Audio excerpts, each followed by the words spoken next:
2021 সালে ইন্দাসে ত্রিকোণ প্রেমের জেরে স্বামীকে খুনের ঘটনায় অভিযুক্ত স্ত্রী এবং তার প্রেমিককে যাবজ্জীবন কারাদণ্ডের নির্দেশ দিল বিষ্ণুপুর মহকুমা আদালত।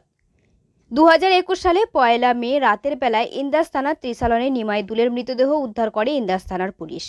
প্রাথমিকভাবে অনুমান করা হয়েছিল ত্রিকোণ প্রেমের জেরেই শ্বাসরোধ করে খুন করা হয়েছে নিমাই দুলেকে। নিমাই দুলের ছেলে ইন্দাস থানায় একটি লিখিত অভিযোগ দায়ের করে তার মা তোতন দুলে এবং তার প্রেমিক সঞ্জয় ঘোষের বিরুদ্ধে। অভিযোগ পেয়ে তদন্তে নামে ইন্দাস থানার পুলিশ। পরে স্বামীকে খুনের ঘটনায় অভিযুক্ত স্ত্রী এবং তার প্রেমিককে গ্রেপ্তার করে ইন্দাস থানার পুলিশ। দীর্ঘ আইনি লড়াই শেষে অবশেষে গতকাল অভিযুক্ত তোতন দুলে ও সঞ্জয় ঘোষকে দোষী সাব্যস্ত করে বিষ্ণুপুর মহকুমা আদালত। আজ বিষ্ণুপুর মহকুমা আদালতের পক্ষ থেকে অভিযুক্ত দুজনের যাবজ্জীবন কারাদণ্ড এবং 50,000 টাকা জরিমানা, অনাদায়ে আরও 3 মাস জেলের নির্দেশ দেন।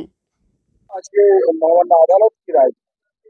গত ইংরেজির 1/5/2021 তারিখে রাত্রিবেলায় নিমাই দুলেকে তার স্ত্রী তোতন দুলে এবং তার প্রেমিক সঞ্জয় ঘোষ পরিকল্পনা মাফিক শ্বাসরোধ করে হত্যা করে এবং মৃত নিমাই দুলের পুত্র তরুণ দুলে ইন্দাস থানাতে একটি লিখিত অভিযোগ দায়ের করে এবং সেই যা তদন্তের পরিপ্রেক্ষিতে পুলিশ তদন্ত করে এদের বিরুদ্ধে চার্জশিট দাখিল করে ভারতীয় দণ্ডবিধি 302/34 ধারাতে চার্জশিট দাখিল করেন এবং দীর্ঘ বিচার প্রক্রিয়া চলাকালীন আজকে তার রায় আমাদের মাননীয় Bishnupur additional district and session জাজ অনিরুদ্ধ মাইতি মহাশয় রায় ঘোষণা করেন এবং রায়ে এই তোতন দুলে এবং সঞ্জয় ঘোষকে যাবজ্জীবন কারাদণ্ডের নির্দেশ দেন এবং ওনাদের 50,000 টাকা জরিমানা, ওনাদের 3 মাসের কারাদণ্ডের আদেশ দেন।